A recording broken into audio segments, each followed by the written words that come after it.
di mana data yang Pak Menteri sampaikan tadi 2,3 juta, Pak Junimar pernah melansir bahwa jumlahnya ada lagi 3,5 juta. Itu ke Pak Menteri ketika itu. Bagaimana pula sikap pemerintah menyikapi apa yang disampaikan oleh Pak Junimar? Yang 3,5 juta di luar daripada update data yang dilakukan oleh Pak Menteri, Pak Azwar Anas ketika diangkat sebagai Menteri. Salah satu yang dilakukan program utamanya adalah meminta update data ke seluruh kabupaten kota, provinsi, kementerian dan lembaga. Jumlahnya sekian. Dan Pak Menteri pun juga mengatakan bahwa 2,3 juta itu perlu dilakukan verifikasi. Karena hasil kajian dari BPKP, kata Pak Menteri, keabsahan validitas daripada 2,3 juta sekian itu diragukan. Ini yang bekerja siang malam itu kurang DPR-nya itu. Oh iya, sorry. Ini yang bikin pantun. Nah, saya udah lihat di TV Komisi 2 sampai jam 1 karena saya lihat. Ya, dengan DPR kerja siang malam. Terima kasih, Saudara Menteri. Bapak pimpinan dan anggota Komisi 2 yang saya hormati, saya sebelum kita masuk ini, ya, ada satu hal yang saya kira kita perlu juga penjelasan dari Saudara Menteri terkait dengan soal DPR, ya, Tukin. Jadi dalam kesimpulan rapat pada tanggal 13 September 2020 yang lalu, ya, itu salah satunya adalah kita minta supaya Kementerian Pan-RB memberikan dukungan untuk peningkatan Tukin, ya, PNS di lingkungan Sekretariat Jenderal. Mungkin bisa dijelaskan, Pak. Baik, terima kasih Pak Ketua atas harapan dari pimpinan DPR dan juga komisi. Kami telah melakukan intensif komunikasi. Sebenarnya syarat-syaratnya belum cukup. Tetapi kami sudah meminta menandatangani surat pertanggungjawaban mutlak dari pimpinan dan telah kami teken Pak Ketua. Dan surat pertanggungjawaban mutlaknya sudah kami terima dan surat pengusulannya juga sudah kami tanda tangani. Nanti mudah-mudahan sebelum Desember indeksnya sudah 80, sekian sehingga nanti langkah-langkah dari sekretariat bisa paralel, bisa bareng bersama-sama. Masih. Ya. Baik. Jadi ya, ini kalau tadi kami juga disampaikan kalau kemarin ada SPTJM-nya belum, ini sudah ada ditunjukkan dan yang lain-lainnya. Nah, 80, sekiannya itu diharapkan di sini 87,2 ya. Ya, syukurnya mintanya 90 lah. Saya kira itu ya. Nah, Bapak Ibu sekalian, kita masuk kembali ke soal RPP ini. Ada beberapa hal yang perlu saya konfirmasi, nanti juga disambung oleh teman-teman Bapak-bapak dan Ibu-ibu Ketua dan Komisi 2. Yang pertama, saya dapat informasi Pak Alex mundurkan diri sebagai deputi. Nah, nanti tolong dijelaskan. Nah, ini buat kami informasi ini penting ya, karena selama ini yang mengawal undang-undang pembahasan undang-undang ini mewakili pemerintah yang sangat intensif Pak Alex. Nah, kami tidak, dan waktu itu ada beberapa poin penting yang akhirnya teman-teman DPR mengalah, ya, termasuk soal pembahasan rancangan peraturan pemerintah ini. Waktu itu kita mau minta supaya ini dikonsultasikan, kemudian akhirnya kita mengalah, tidak dimasukkan. Kemudian kita ingin juga terlibat di dalam pembicaraan tentang penyelesaian tenaga honorer. Bahkan penyelesaiannya konsepnya antara P3K penuh waktu dan paruh waktu, kita juga ngalah, nggak dimasukkan, padahal itu konsepnya pemerintah, ya. Nah, saya nih, saya secara pribadi jangan sampai saya nggak tahu sebabnya kenapa, ya. Jangan sampai ini komunikasi yang sudah baik selama ini antara DPR dengan teman-teman Kementerian Pan-RB melalui Pak Alex, ini ada sesuatu. Gitu ya. sesuatu yang nanti apa yang menjadi harapan teman-teman Komisi 2 dalam menyelesaikan khususnya masalah tenaga honorer ini itu tidak tercapai gitu. Itu yang pertama. Yang kedua,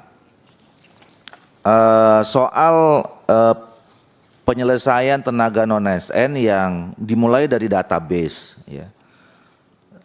Kami menemukan di sini ada perbedaan. Pada rapat kerja di 10 April itu tenaga non ASN itu jumlahnya 2.360.723 orang. Nah, di rapat yang sekarang tadi disebutkan 2.355.092 orang. Jadi ada sekitar 5.000 yang hilang. Apakah itu salah pendataan atau sudah ada verifikasi? Nah, kalau bicara tentang verifikasi, Saudara Menteri, saya mengusulkan ya sebelum ini diselesaikan mungkin perlu juga ada pendataan ulang ya. Kami juga ingin minta penjelasan 2,36 ini dari unsur apa saja ya. Kalau selama ini kita melihat fokus dari pemerintah karena memang tenaganya dibutuhkan ya, itu lebih banyak menampung Bapak Ibu tenaga honor guru dan tenaga kesehatan. Nah, sementara yang lain itu rupanya masih banyak. Ya, saya kira-kira 3 bulan 4 bulan yang lalu didatangi oleh Bapak Ibu dari tenaga honorer dari Mahkamah Agung. Saya juga kaget. Nah ini kami nih, saya punya pengalaman. Sekarang kita sudah banyak di dapil. Kemarin saya juga didatangi oleh tenaga kontrak dari rumah sakit umum dan puskesmas. Ya, jadi ternyata BLU itu belum tercover. Kita tanya sama bupatinya bilang memang itu nggak termasuk, bilang begitu. Nah ini tentu kita harus sinkronkan ya, sinkronkan data-data ini supaya memang penyelesaian tenaga honorer ini komprehensif gitu, ya, menyelesaikan semua. Apalagi kan kita punya waktu agak panjang nih, sampai Desember 2024. Jadi waktunya sudah cukup panjang, harusnya penyelesaiannya tuntas. Tidak ada yang tersisa, kira-kira begitu. Bagaimana caranya? Nanti itu yang kita diskusikan di dalam isi dari RPP ini. Oleh karena itu, saya tetap berkeinginan start awal kita menyelesaikan masalah ini harus dari update database. Kemudian yang berikutnya, soal RPP ini tadi banyak sekali, ada berapa 60 sekian dim ya disampaikan 600 atau 60 ya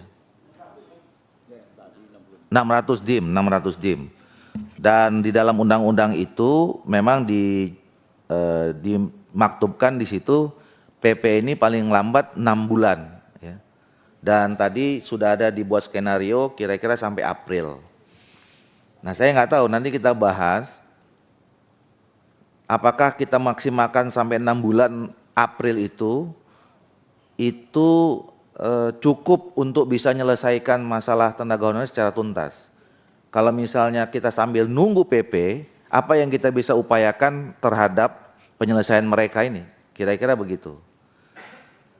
Nah kalau memang bisa lebih, kalau memang itu sangat tergantung, penyelesaian sangat tergantung PP ini, saya kira lebih cepat lebih bagus PP ini selesai. Dan karena ada 600 dim, dan waktu itu kita juga sepakat, mungkin kita butuh waktu untuk konsinyering ini. Ya, konsinyering membahas secara detail isi dari rancangan peraturan pemerintah ini. Nah, saya kira itu beberapa catatan nanti yang mungkin sambil juga bisa dijelaskan setelah dari Bapak-Bapak Ibu yang lain. Saya persilakan Bapak Ibu yang lain.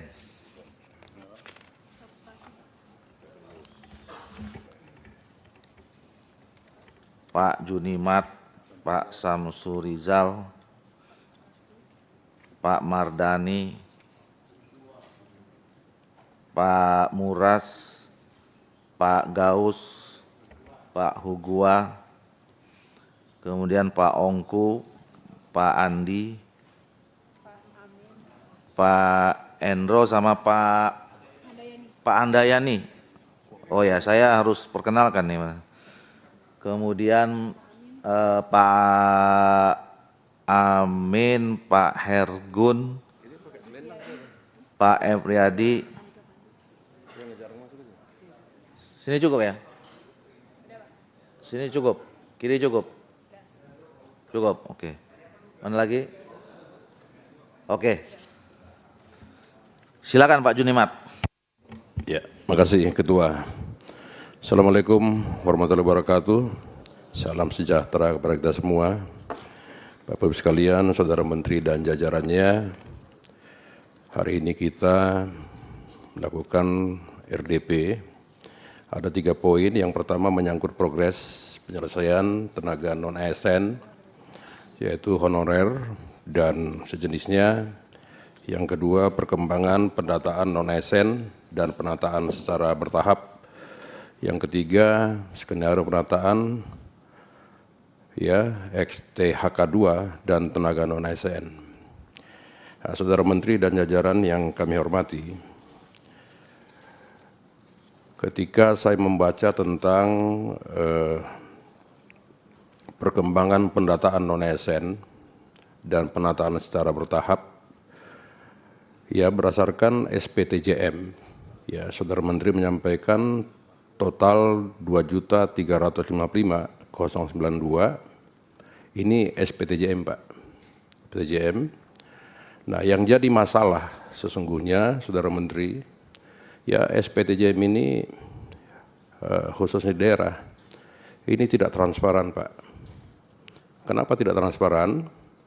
Ya ini saya nanti serahkan datanya ini. Banyak tenaga honorer, ya, ketika mereka minta supaya didaftarkan, ya, di daerah itu, ya, kepala daerah, kepala dinas, segala macam tidak mau, Pak, mendaftarkan. Kalau ada surat pengangkatan dari tahun sekian sampai tahun sekian. Nah, jadi artinya apa, Saudara Menteri, jangan terpaku dan BKN jangan terpaku kepada SPTJM. Ya inilah gunanya kerjasama dengan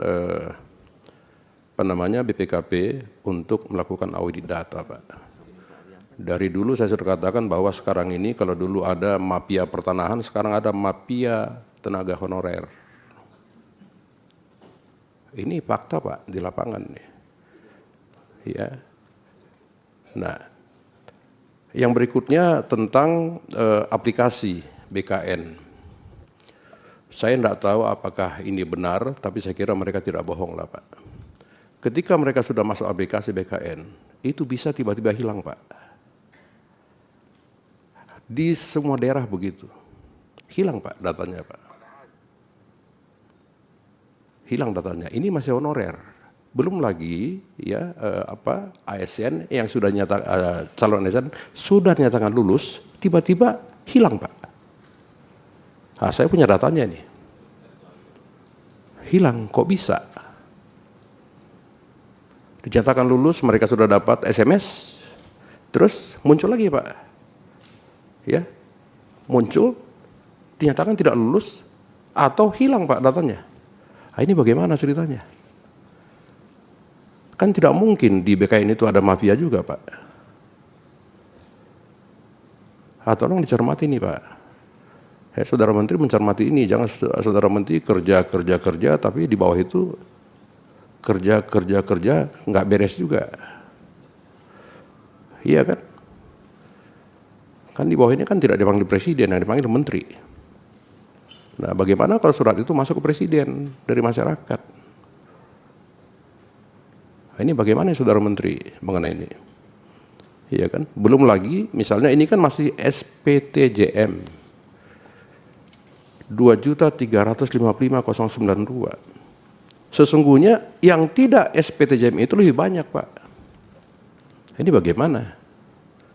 Kita sepakat di awal itu ya untuk undang-undang 202023 ini ya semua tenaga honorer harus diangkat menjadi P3K. Itu sepakat Pak. Itu kita jangan lupa, ada rekamannya semua itu Pak. Iya kan? Kita bagi dua kemarin Pak. Ada P3K penuh waktu, ada P3K paruh waktu. Nah, honorer ini nggak ada tes, Pak. Kita kan sepakat dulu itu, nggak ada tes. Ya, ketika dia yang terakhir ini muncul dari saudara menteri akan diaudit oleh dengan BPKP mengenai keabsahannya, nggak perlu dites, Pak. Nah sekarang sampai hari ini banyak tes P3K, Pak. Ya saya jadi bingung menjawab di sana. Kok kami dites lagi, Pak, ini honorer? Bapak bilang dulu tidak begini. Nah, ini bagaimana saudara menteri mengenai ini? Ya kan? Dan ini semakin diperkuat ya dengan skenario penataan XTK 2 dan tenaga non ASN ya di halaman 33. Nanti bisa saudara menteri lebih menegaskan ini. Ya. Di tanda panah 6, pengangkatan P3K alternatif metode seleksi. Maksudnya apa ya saudara menteri?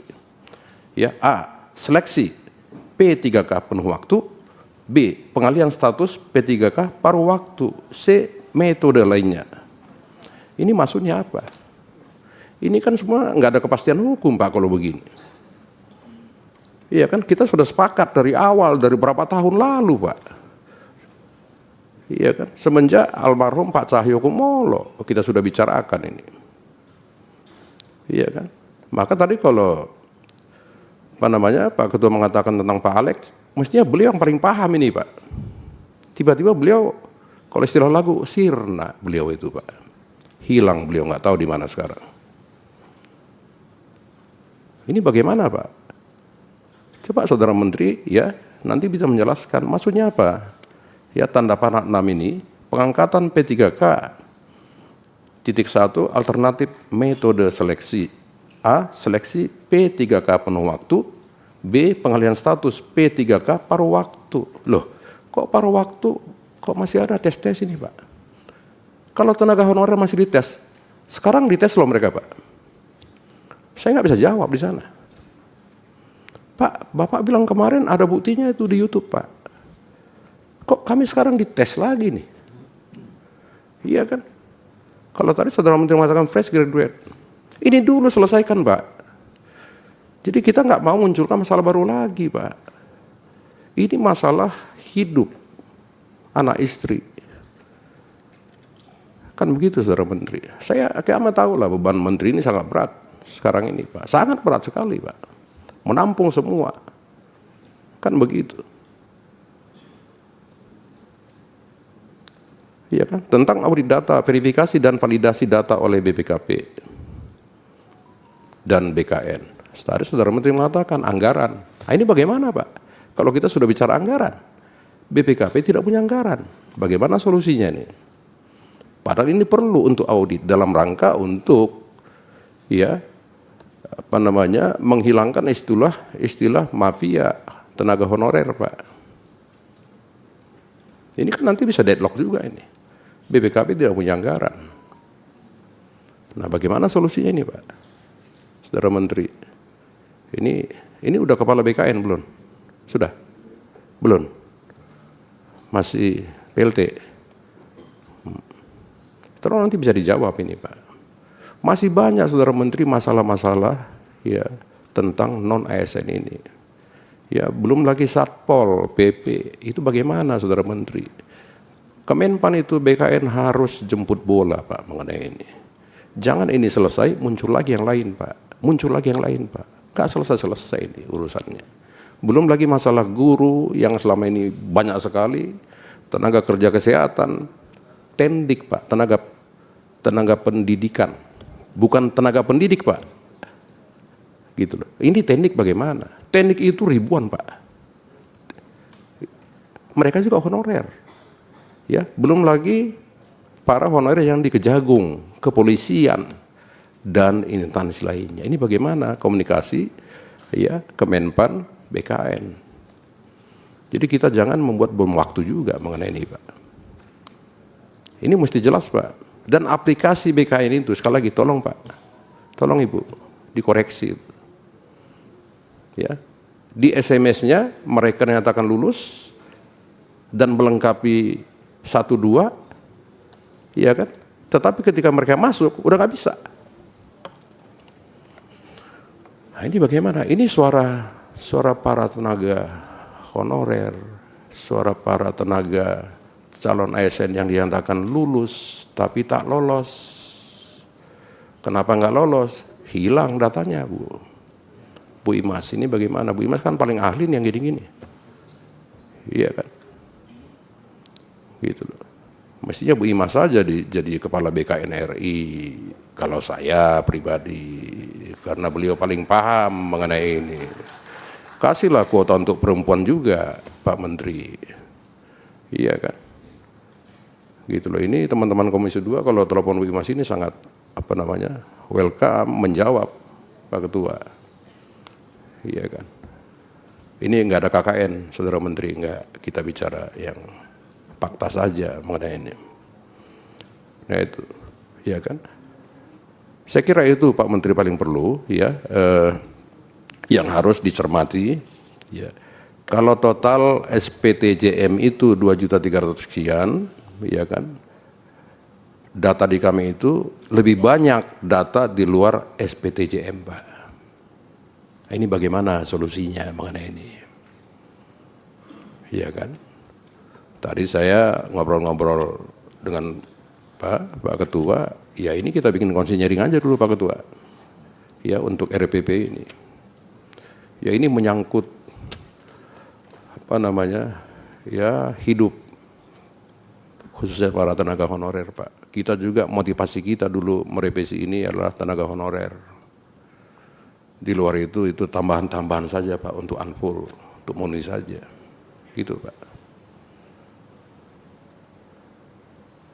Ini saya kira yang bisa sampaikan, kalau bisa atas izin Ketua, saya serahkan data ini melalui Bu Sesmen.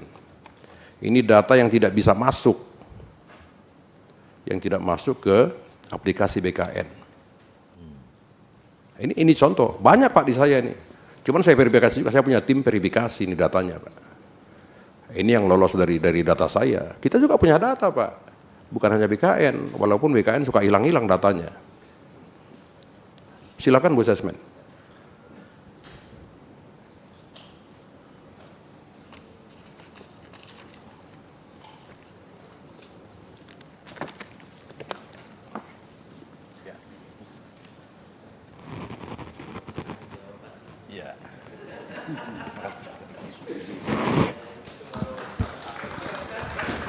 Ya, demikian Ketua. Terima kasih.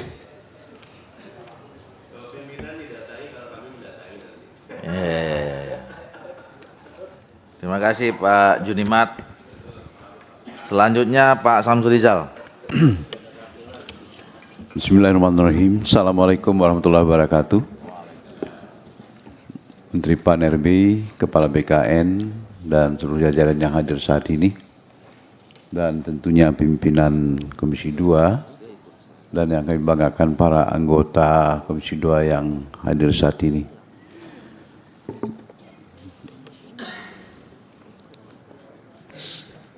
Kita sedang berhadapan dengan satu tugas yang cukup mulia, tapi saya kira ini cukup berat untuk kita bahas, tidak sesederhana yang dikatakan yang disampaikan oleh Pak Menteri tadi itu. Karena memang itu sepintas saja, tapi sesungguhnya kalau didalaminya itu sangat mendetail sekali. Oleh karena itu kami mengusulkan perlu kita mensepakati kira-kira bagaimana pola atau mekanisme pembahasan ini. Karena hal-hal yang akan dibahas itu cukup banyak dan banyak hal yang akan kita perlu pendalami. Misalnya kita bicara soal bagaimana konsep digitalisasi dalam proses penanganan karir ASN ini. Itu misal contohnya saja. Oleh karena itu kita sepakati, setuju kami tadi yang diusulkan oleh Pak Ketua, ini harus dilakukan dengan considering. Tapi dalam suasana seperti ini kita perlu juga waktu untuk dapat tampil considering di dapil masing-masing. Dan bagaimana kita membagikan waktu untuk bisa membahas ini secara mendalam, karena juga butuh waktu. Ini perlu juga disepakati bersama dengan para anggota. Hal-hal yang ingin kami tanyakan seperti yang paling penting itu ya soal pendataan itu. Memang kita perlu berikan penekanan yang sangat mendalam dari data yang akan kita selesaikan ini. Karena kita berharap pada Desember 2024 persoalan pegawai honor ini diharapkan tuntas setuntas-tuntasnya. Nggak ada lagi keluhan dari sisi manapun dan tidak akan ada mereka lagi yang menghadap kita karena tidak tuntasnya persoalan pegawai honor ini. Oleh karena itu kami menyarankan kita perlu dudukkan dulu database pegawai honor ini. Yakni yang di luar dari SPTJM itu, dari surat pernyataan tanggung jawab mutlak masing-masing bupati. Karena data yang kami singgahi setiap tempat yang kami kunjungi masih mengeluh mereka. Kami tidak terdaftar di BKN data-data yang sudah dikirim, yang termaktub di dalam SPTJM dan banyak lagi yang masih tercecer. Ada juga yang tercecer karena ya tidak masuk dalam lingkup apa yang sudah didatakan, misalnya tenaga kebersihan, tenaga kesehatan, itu tidak termasuk dalam ketika dimintakan dulu mereka para bupati mengisikan daftar SPTJM. Karena itu kita perlu juga, tadi disampaikan oleh Pak Menteri, 2,3 sekian itu adalah yang sudah masuk dalam SPTJM. Tetapi potensi tadi dikatakan di luar dari angka itu adalah 1,6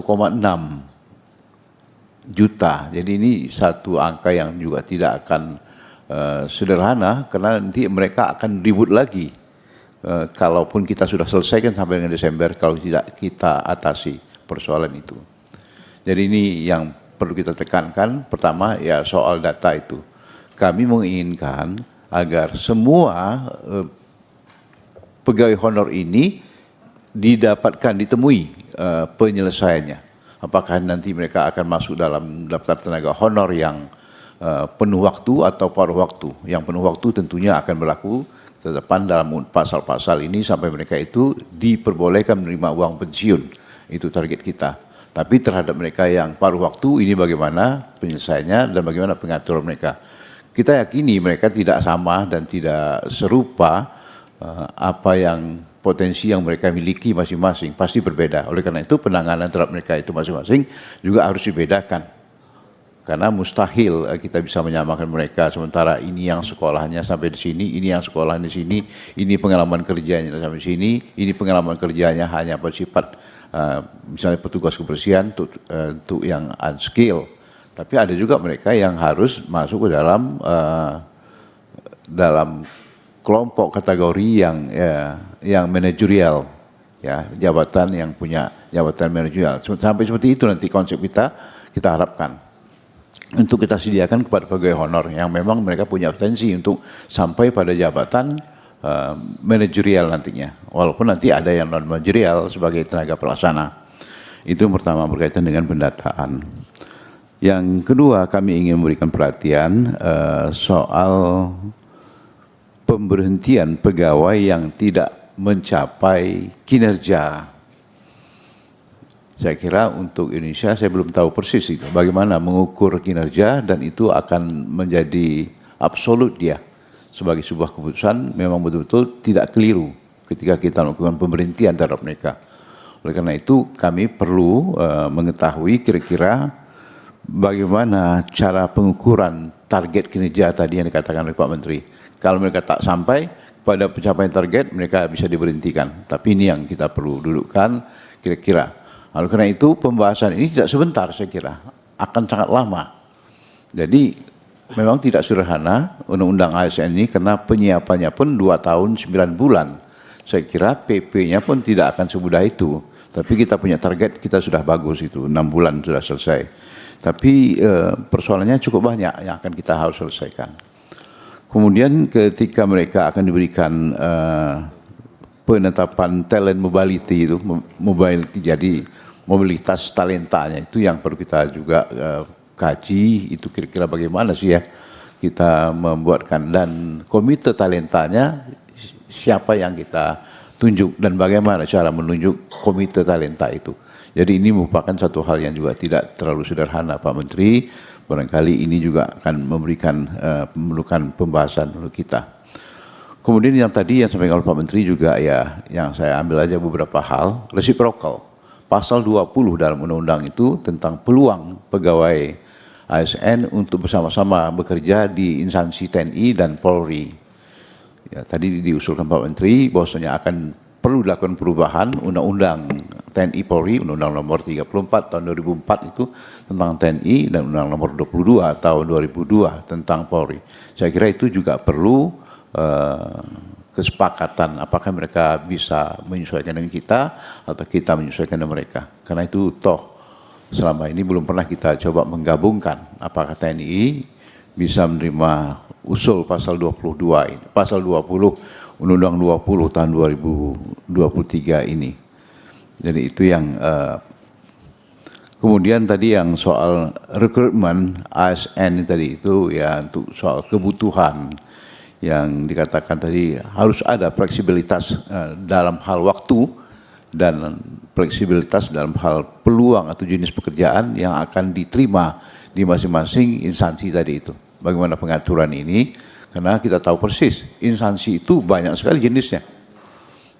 Misalnya di Sekretariat DPR RI ini mereka butuh rekrutmen tertentu dan bagaimana kita bisa membuat peraturan pemerintah yang instansinya sangat banyak. Apakah kita perlu melakukan klasifikasi terhadap mereka yang soal fleksibilitas tentang peluang dan jenis pekerjaan yang diperlukan di sebuah instansi ketika mereka membutuhkan tenaga-tenaga tertentu yang khusus di teknis instansi mereka. Nah, ini bagaimana cara pengaturan di dalam PP. Ini memang saya kira memang cukup perlu pembahasan secara mendalam supaya apa yang kita sepakati nanti itu betul-betul menjadi keputusan yang baik dan bisa berlaku untuk long termnya. Terakhir, kami ingin memberikan penekanan juga soal digitalisasi pegawai negeri sipil ini. Jadi dengan penggunaan platform tunggal kita setuju itu, artinya setidaknya bisa kita wujudkan fleksibilitas, kemudian kecepatan dan efisiensi. Jelas itu yang diperlukan. Karena efisiensi merupakan bagian yang patut dipertimbangkan ketika kita menerapkan satu sistem. Jadi penggunaan platform tunggal ini memang sangat perlu sekali agar ada keseragaman di semua instansi pemerintah. Pertama dari efisiensi dan yang paling penting kalau menurut saya bukan sekedar efisiensi, tapi bagaimana pengurusan soal karir pegawai itu satu pintu penyelesaiannya oleh pihak Kementerian PAN-RB. Jadi satu pintu ini dimaksudkan agar hal-hal yang berkaitan dengan perilaku PPK, pejabat pembina kepegawaian yang selama ini selalu memberikan hal-hal yang ya katakanlah berdasarkan kepentingan pribadi, subjektivitas dari masing-masing kepala daerah.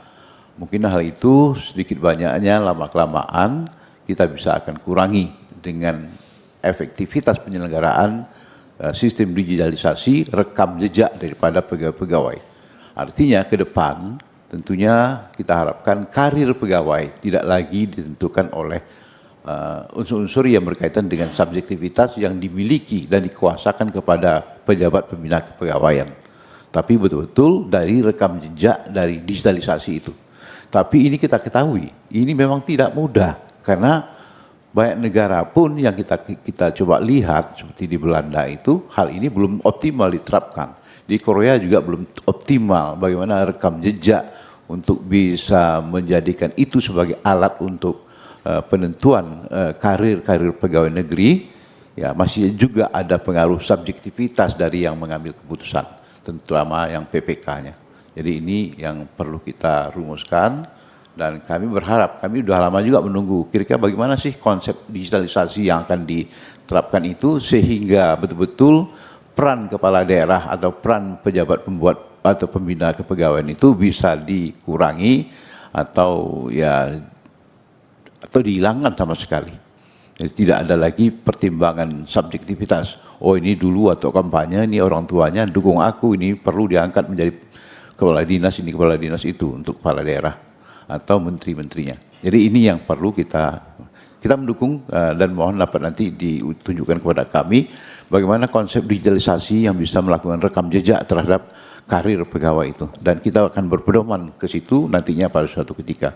Mungkin diperlukan waktu, kita ketahui mungkin 1 tahun, 2 tahun, atau 5 tahun pun nggak apa-apa. Tapi ke depan kita akan berpedoman kepada rekam jejak dengan sistem digitalisasi ini. Saya kira Pak Ketua ini yang dapat kami sampaikan.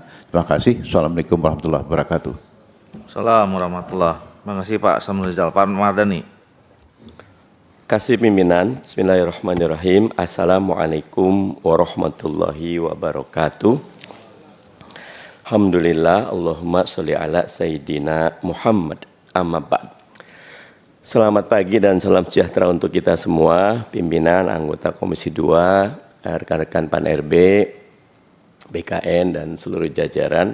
Bahagia sekali pagi ini saya apresiasi Pak Menteri karena 23 muatan dalam Undang-Undang ASN itu sudah terpetakan dalam 16 rumpun dan target roadmap-nya sampai April 2024 juga sudah ada.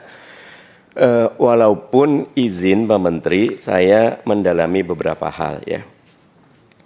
Yang pertama, tadi di slide 29 tentang talenta manajemen talenta nasional itu terkait mobilisasi, mobilitas, itu tidak ada degradasi Pak Menteri. Adanya promosi, rotasi. Nah, usul saya tetap saja, walaupun sudah masuk talent pool, hidup manusia itu bisa berubah gitu loh. Sehingga kalau ada promosi ya kayak di Liga Inggris, ya ada promosi, ada degradasi.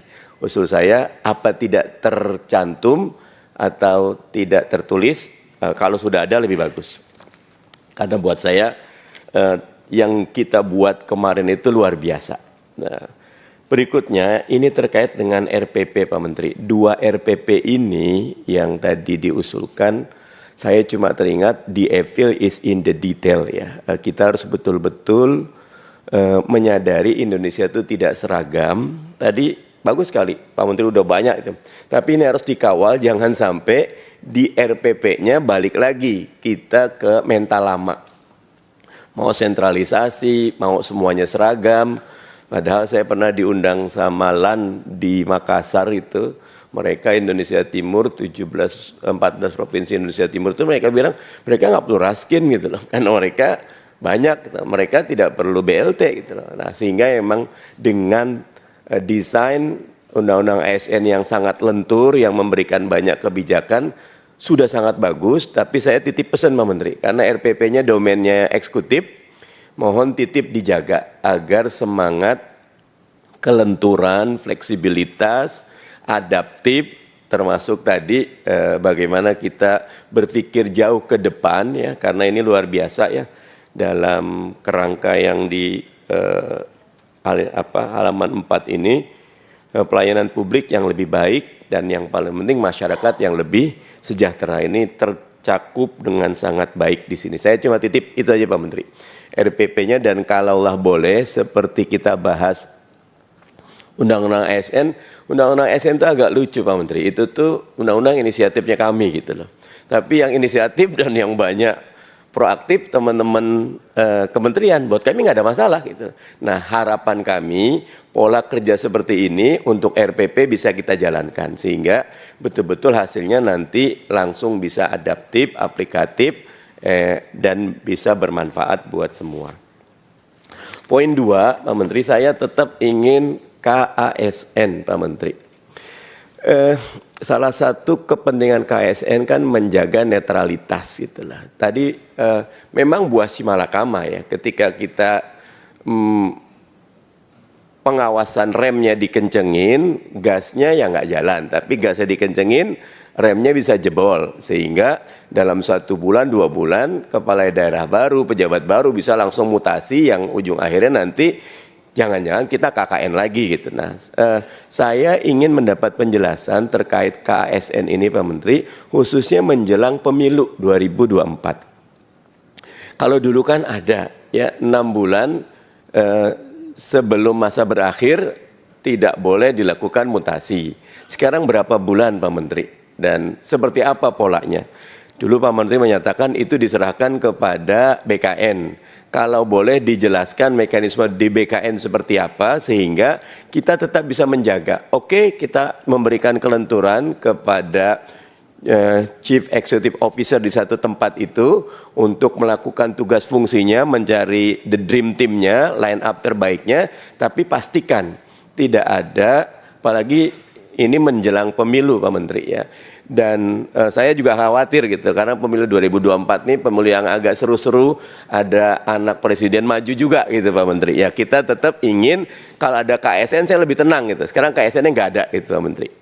Terakhir, ini saya mendapat surat sama seperti Pak Junimart, tapi ini sebenarnya dari kalau nggak salah dapilnya Pak Gaus atau siapa ini? Dewan Pengurus Daerah Forum Non-ASN Solok Selatan, Pak Menteri. Oh, Pak Gaus ya, kebetulan datangnya ke rumah ya udah, ini saya bantuin Pak Gaus gitu loh. Siap. Nah ini Pak Menteri, kasihan di Solok Selatan itu mereka K2. Tapi dari 2021 mereka dirumahkan sehingga datanya hilang dan kasihan sekali ya 200-an buat saya mereka. Saya selalu mengatakan Pak Menteri, honorer itu ada dua, ada honorer pahlawan, ada honorer siluman. Honorer pahlawan itu yang sudah bekerja jauh-jauh hari tapi tidak dekat sama elit. Nah, honorer siluman yang nggak kerja tapi dekat sama elit, tiba-tiba datanya masuk. Nah, kami sih berharap dengan mandat Undang-Undang ASN yang kemarin yang kita audit, kalau ternyata BPKP tidak ada dananya Pak Menteri, kita bisa memperjuangkan agar teman-teman BKN ataupun Pan-RB bisa melakukan audit dengan optimal atau bersama dengan BPKP tetapi dananya disediakan karena buat kami urusan honorer ini urusan dunia akhirat. Terakhir Pak Menteri, ini dapil saya.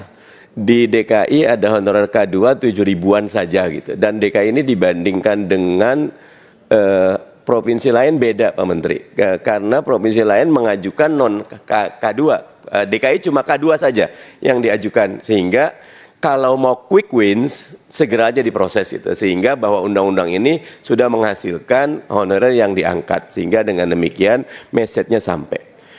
Dengan izin pimpinan saya ingin menyerahkan ini. Terima kasih. Assalamualaikum warahmatullahi wabarakatuh. Assalamualaikum warahmatullahi wabarakatuh.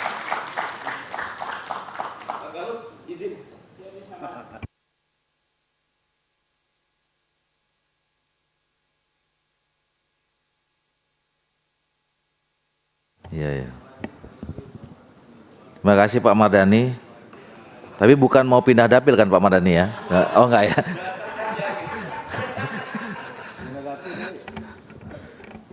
Selanjutnya Pak Muras. Terima kasih Ketua. Assalamualaikum warahmatullahi wabarakatuh. Pimpinan beserta para anggota Komisi 2 yang saya hormati, Pak Menteri beserta jajaran, Kepala BKN, jajaran. Terima kasih atas kesempatannya.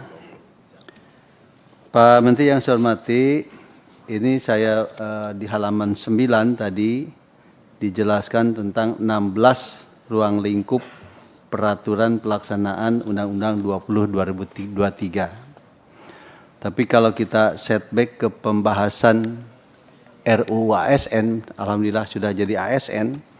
Sebetulnya ada 3 hal yang paling utama di sana. Yang pertama adalah penyelesaian tenaga honorer atau yang non-ASN.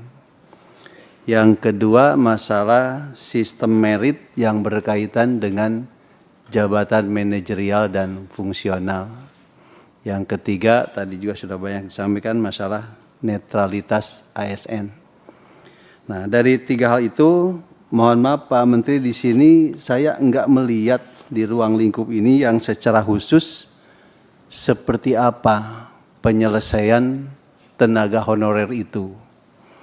Nah, dalam pendapat akhir praksi kami sudah minta perhatian khusus yang berkaitan dengan THK 2, tenaga BLUD yang ternyata tidak didata, jadi bukan tidak ada STMJ barangkali Pak, karena memang tidak didata.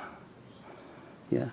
Padahal mereka selalu bicara yang paling depan menghadapi ketika kena COVID masyarakat. Mereka yang paling depan di rumah sakit BLUD itu. Kemudian masalah Pol PP dan Damkar. Ya. Nah, jadi kami ingin ada ruang lingkup yang khusus penyelesaian masalah tenaga honorer itu nantinya. Yang kemudian saya juga belum jelas kriteria P3K penuh waktu dan P3K paruh waktu. Belum jelas ini seperti apa kriterianya, membedakannya seperti apa. Ya. Apakah nanti ada tenaga pendidik yang paruh waktu atau tenaga kesehatan yang paruh waktu atau bagaimana itu ya.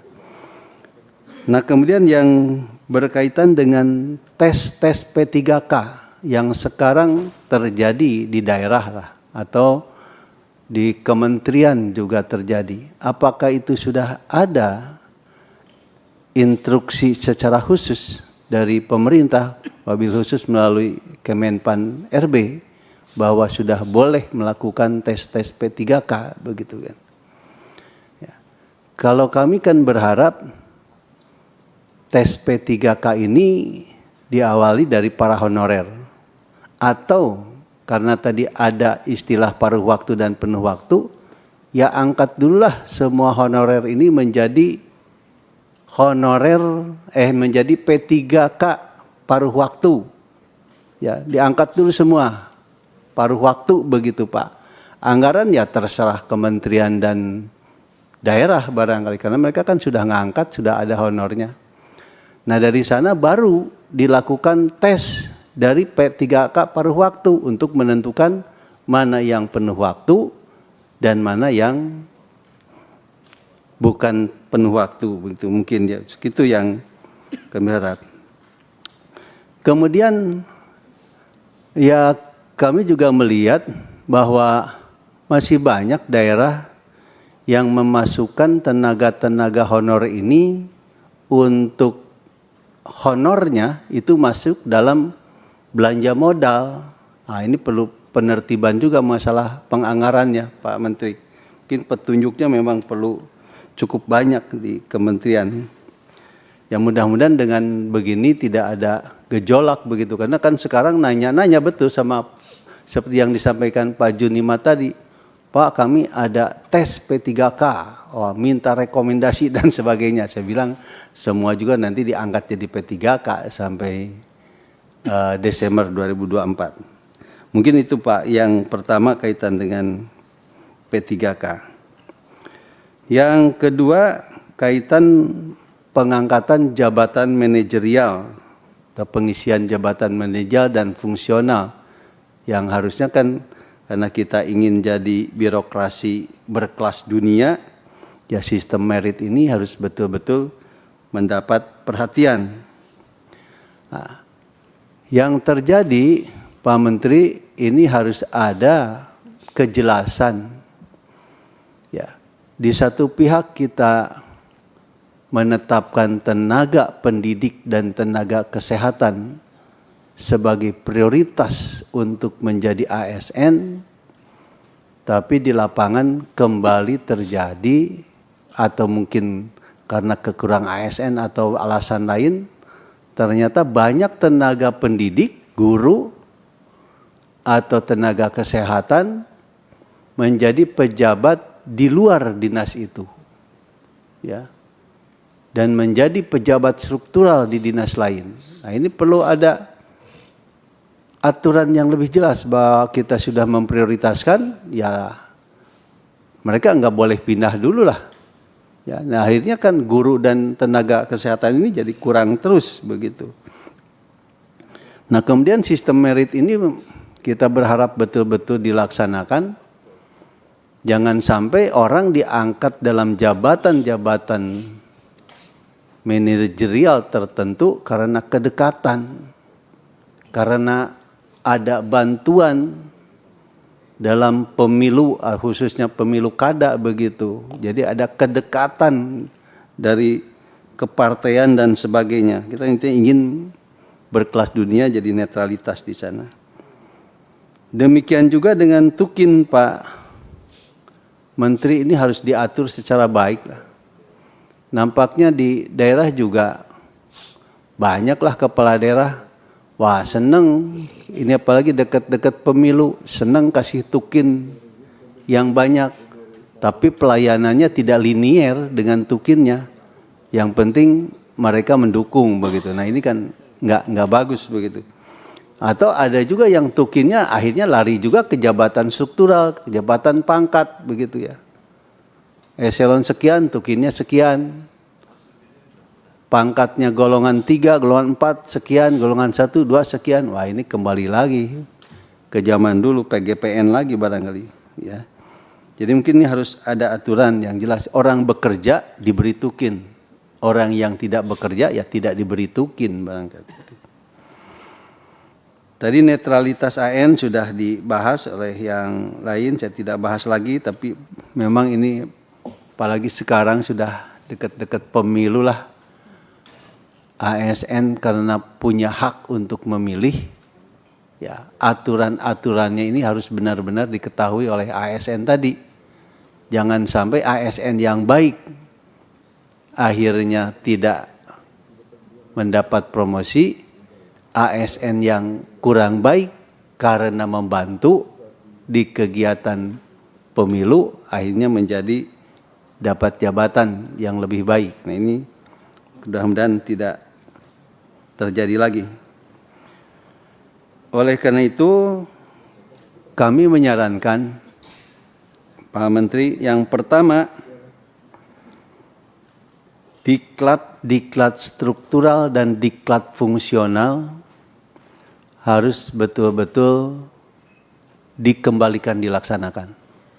Orang menduduki jabatan tertentu ada diklat fungsionalnya seperti dululah. Kalau yang bagus saya kira zaman Orde Baru ya bagus saja begitu ya. Kalau dulu kan orang menjadi kepala bagian A misalnya atau kepala dinas A, ada diklatnya khusus fungsional di tempat itu ya yang berkaitan dengan dinasnya. Dan itu sentralistik. Apakah melalui LAN atau melalui kementerian? Ya kita bagusnya dikembalikan lagi seperti itu. Jadi jangan karena anggaran diklat ditentukan harus 5%, wah diklatnya semau-maunya. Ini enggak beres begitu. Yang terakhir, Pak Menteri, ya karena ini sangat penting, undang-undang ASN ini perlu ada sosialisasi baik terhadap ASN, para pejabat yang mengelola ASN maupun terhadap para tenaga honorer. Saya kira sosialisasi yang berkaitan dengan undang-undang ASN ini tidak perlu banyak dana, karena tidak perlu ASN tenaga honorer diberi sosialisasi lalu dikasih honor, kan nggak perlu ya. Yang penting mereka memahami lah ya seperti apa manajemen ASN kedepannya yang menuju birokrasi profesional yang berkelas dunia ini harus tahu. Jadi jangan sampai terjadi lagi misalnya tadi gejolak honorer, kok tes terus ini, kapan yang lain? Ini jadi ada, kata Pak Judima tadi, ada mafia honorer, betul nih. Seolah-olah ada yang mampu meloloskan P3K begitu. Mampu meloloskan ASN dengan bayaran-bayaran tertentu dan iming-iming tertentu. Saya kira itu Pak Ketua, Pak Menteri, terima kasih. Wassalamualaikum warahmatullahi wabarakatuh. Waalaikumsalam warahmatullahi wabarakatuh. Terima kasih Pak Muras. Pak Agus Parigaus. Terima kasih Ketua. Assalamualaikum warahmatullahi wabarakatuh. Pimpinan dan anggota Komisi 2 yang saya hormati, Pak Menteri, seluruh yang hadir pada kesempatan yang berbahagia ini, hadirin dan hadirat yang berbahagia. Menyimak dan mendengarkan paparan yang Pak Menteri sampaikan, saya memberikan apresiasi yang luar biasa karena saya mendengar betul apa yang Bapak sampaikan dalam rangka bagaimana ke depan dengan setelah diundangkannya Undang-Undang Nomor 20 Tahun 2023 tentang ASN, bahwa ada amanah untuk buat PP dan bagaimana kita melakukan pembenahan terhadap ASN dan non-ASN itu. Dari paparan yang Bapak sampaikan, tadi Bapak juga menyampaikan bahwa pembenahan terhadap non-ASN itu berangkat dari penataan yang dilakukan oleh Pak Menteri dengan keluarnya surat edaran itu. Sehingga muncullah angka tadi dan juga dipertanyakan juga oleh Ketua tentang jumlahnya itu adalah 2,355092.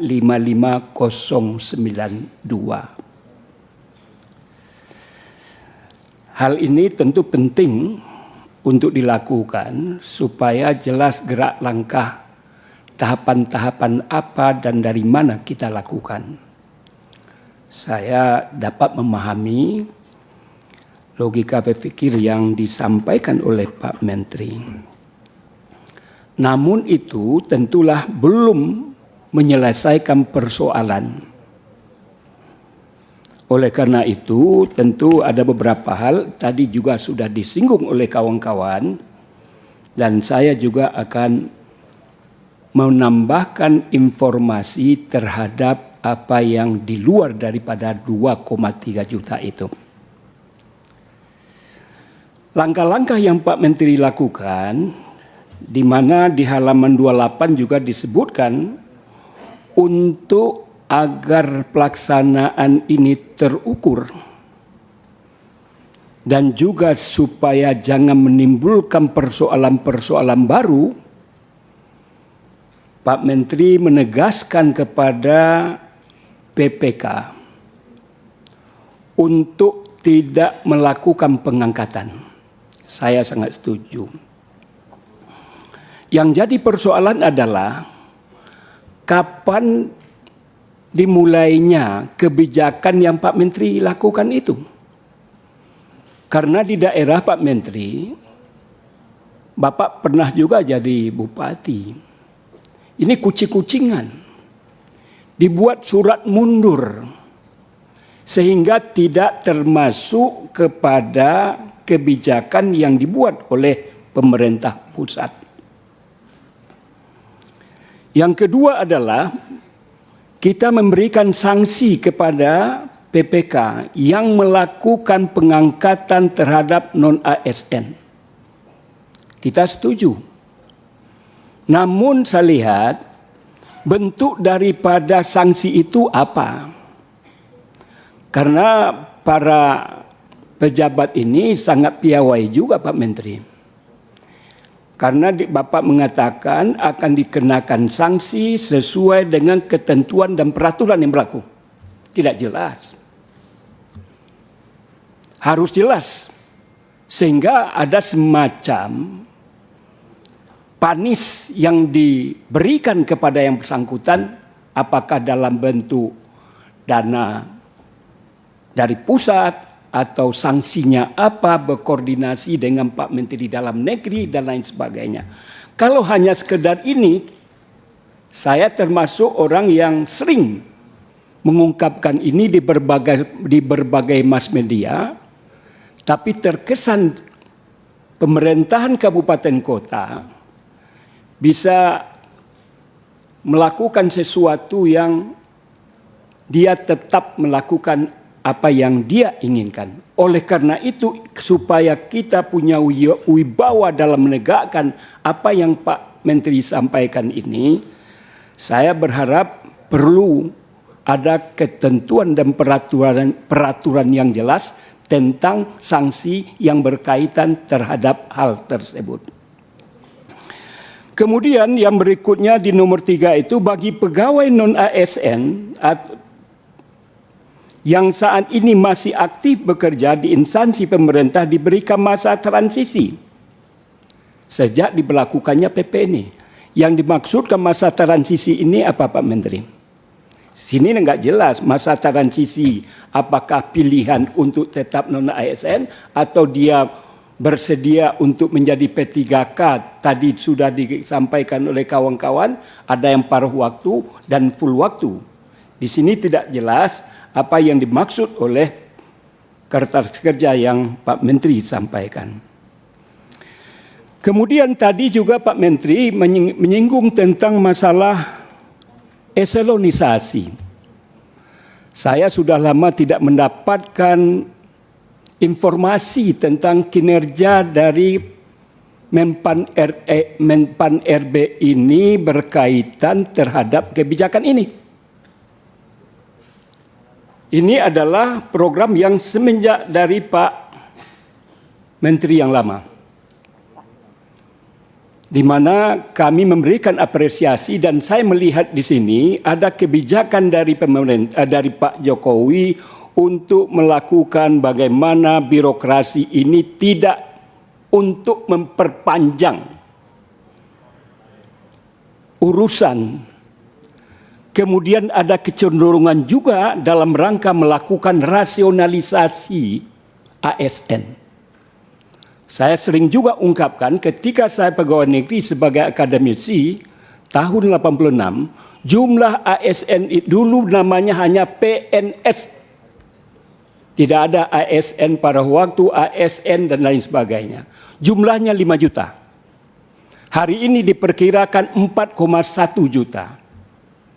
Dan yang menjadi persoalan yang ditimbulkan akibat kebijakan untuk tidak mengisi kekosongan-kekosongan itu adalah terjadinya pembengkakan non-ASN sebagaimana yang kita bahas pada dewasa ini.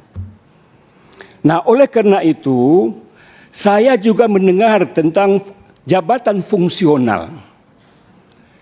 Mereka menyampaikan kepada kami tidak jelas tugas fungsi daripada wewenang daripada fungsional itu. Jabatannya sudah ditinggalkan, dia menjadi fungsional tetapi tidak jelas. Tetapi dia tetap diberi gaji.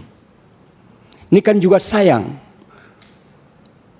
Nah, oleh karena itu tentu saya ingin mendapatkan laporan dari Pak Menteri bagaimana persoalan yang berkaitan terhadap mengurangi, kalau bukan menghabiskan, eselon 4 dan 3 itu. Bagaimana sampai dewasa ini, dulu saya pernah mendapatkan data base-nya itu, tetapi karena berjalannya waktu tentu saya rasakan mungkin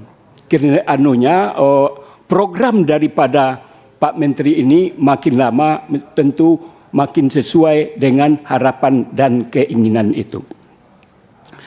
Kemudian adalah tentang honorer yang di Solo yang disampaikan Pak Menteri. Yang ini adalah kesekian kalinya saya bicara. Yang Solo itu ketika saya sebagai narasumber ada kongres di MPR. Berkaitan terhadap tenaga honorer difasilitasi oleh kawan-kawan sebagai anggota MPR. Banyak hal yang disampaikan oleh mereka berkaitan terhadap tenaga non-ASN tersebut. Di mana data yang Pak Menteri sampaikan tadi 2,3 juta, Pak Junimar pernah melansir bahwa jumlahnya ada lagi 3,5 juta. Itu ke Pak Menteri ketika itu. Bagaimana pula sikap pemerintah menyikapi apa yang disampaikan oleh Pak Junimar? Yang 3,5 juta di luar daripada update data yang dilakukan oleh Pak Menteri, Pak Azwar Anas ketika diangkat sebagai Menteri, salah satu yang dilakukan program utamanya adalah meminta update data ke seluruh kabupaten kota, provinsi, kementerian dan lembaga. Jumlahnya sekian. Dan Pak Menteri pun juga mengatakan bahwa 2,3 juta itu perlu dilakukan verifikasi. Karena hasil kajian dari BPKP, kata Pak Menteri, keabsahan validitas daripada 2,3 juta sekian itu diragukan. Kalau memang diragukan, bagaimana pula progress report dari langkah-langkah yang Pak Menteri lakukan? Saya setuju ketika itu, bahwa perlu dilakukan validasi, perlu kita mendapatkan informasi yang sahih, yang sebetulnya dari 2,3 itu sebetulnya berapa. Nah, persoalan yang di Solo, saya katakan tadi, bukan hanya di Solo, Pak. Kemarin dia ke rumah saya, Pak.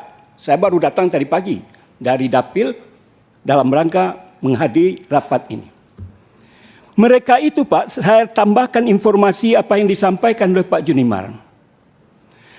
Mereka itu bekerja semenjak ada yang 2005, Pak. 2006, datanya nanti saya kasih, sama dengan yang itu. Di September 2021, sebelum Pak Menteri diangkat oleh Pak Jokowi sebagai Menteri, mereka itu diberhentikan, di 0 kilometer kan, ada yang kedua. Dengan berbagai alasan Pak Bupati memberhentikannya.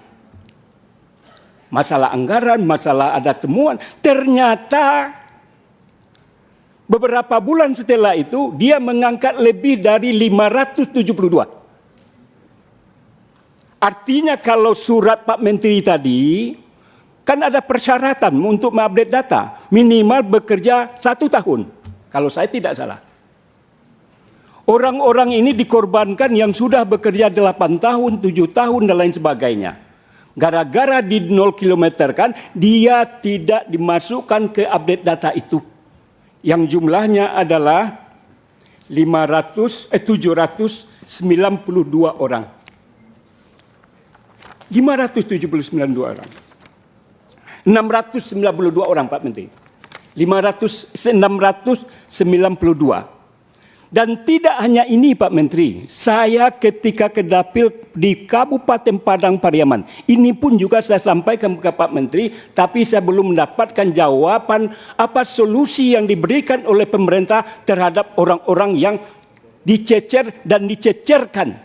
Tercecer dan dicecerkan untuk update data. Ini kan kasihan. Tidak hanya ini, Pak Menteri, ada juga di Jawa Barat. Ada juga yang di Jawa Tengah. Artinya kita kan sebetulnya ingin menyelesaikan persoalan non-ASN dengan berbagai persoalan, tetapi kita dirongrong pula dengan kebijakan-kebijakan yang tidak kondusif seperti yang saya ungkapkan. Yang di Padang Pariaman, Pak Menteri, itu datang juga, saya mendatangi daerah yang bersangkutan. Dan orang-orang ini adalah orang-orang yang bekerja, bertugas di kampung-kampung yang jauh dari perkotaan. Dalam berbagai profesi sebagai non-ASN itu. Di mana BPK-nya tidak mau mengupdate data. Dia sudah sampaikan kepada pemerintah, tapi tidak dilayani. Dan saya yakin seluruh kabupaten kota non-ASN ini mengalami hal yang semacam itu. Menurut saya tentu perlu ada kebijakan dari pemerintah, perlu ada kebijakan bagi kita terhadap hal-hal yang saya ungkapkan tadi. Kemudian Pak Menteri juga sudah menyampaikan tentang apa yang disampaikan oleh Ketua Tukin DPR RI.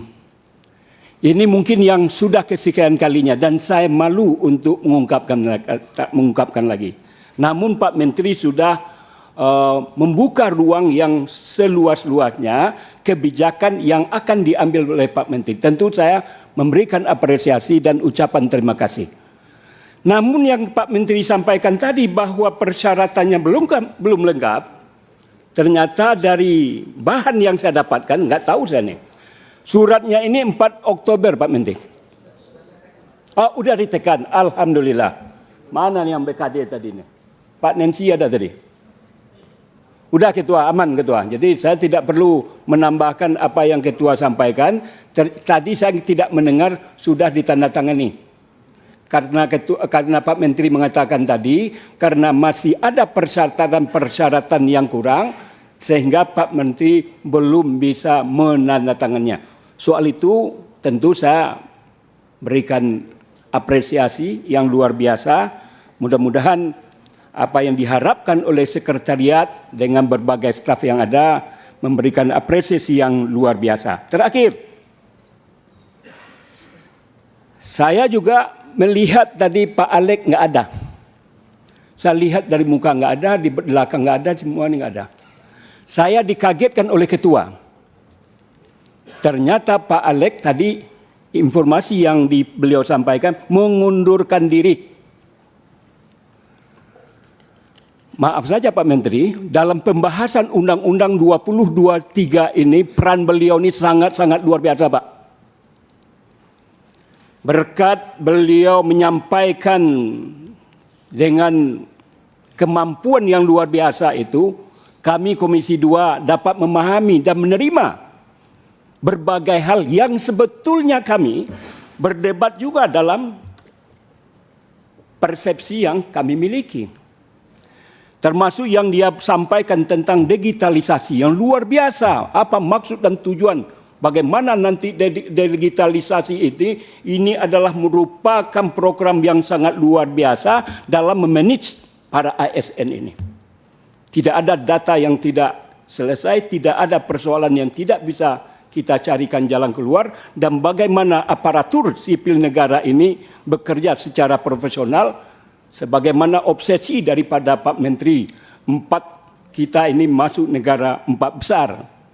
Kalaulah ASN, maaf dalam kondisi hari ini Pak Menteri, saya baru dari Dapil juga Pak Menteri, dialog dengan seorang pimpinan fakultas. Apa yang disampaikan, para pegawai yang di sana itu nggak bekerja Pak Menteri. Tukin jalan juga. Bagaimana kita meningkatkan disiplin tentang para ASN ini? Ini kalau dari paparan yang Pak Menteri sampaikan ini sangat luar biasa. Yang jadi persoalan adalah bagaimana mengaplikasikan. Saya tidak ingin Pak Menteri ini seorang diri. Bagaimana Pak Menteri sebagai orang yang sering saya katakan bahwa Komisi 2 dengan Menpan RB ini adalah lembaga kita ini adalah jantungnya pemerintahan, jantungnya birokrasi, jantungnya aparatur.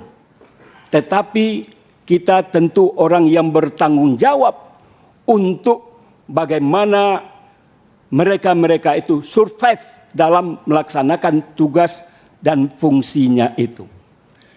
Dan lebih terakhir adalah karena kawan-kawan juga sudah menyampaikan tentang netralitas netralitas ASN. Saya mendapatkan 2 WA Pak Menteri. Ada video, ada rekamannya. Satu di Riau. Bupatinya menyuruh camat-camat untuk menjagokan seseorang secara vulgar. Ini kawan kami yang menyampaikan dari Riau Pak Menteri. Karena dia adalah sebagai kepala daerah dan dia sebagai kepala daerah didukung oleh partai. Kebetulan dia adalah ketua partai. Di Sumatera Barat juga begitu Pak Menteri. Anaknya calon dipanggil itu camat-camat. Kemudian diundang itu masyarakat bawah, kalau di kampung kami namanya jorong, wali nagari, kepala desa, dan lain sebagainya. Saya sebagai anggota Komisi 2 yang bermitra dengan Menpan RB, tentu ini jadi beban moral bagi saya, bagaimana menegakkan ASN itu yang selalu didengungkan oleh Pak Jokowi, bahwa ASN harus netral. Ini bukan tahun-tahun politik lagi Pak Menteri. Hari-hari politik. Dan kami sebetulnya sudah berada, karena rapat saya datang Pak Menteri. Persoalan ini tidak hanya sebagaimana yang saya sebutkan tadi, di Riau, Sumatera Barat. Tidak. Hampir seluruh kabupaten kota melakukan hal yang sama. Yang jadi persoalan adalah agar wibawa daripada undang-undang dan kita sebagai pintu gerbang dalam menyelesaikan itu, kira-kira apa upaya? Ini saya sudah amat susah juga mencarikan dan menegakkan aturan itu, tetapi tidak didengar Pak Menteri. Bagaimanapun tentu ini tugas kita bersama, terutama Menpan RB bersama Komisi 2 untuk menegakkan netralitas itu. Barangkali demikian pimpinan, terima kasih. Assalamualaikum warahmatullahi wabarakatuh. Waalaikumsalam.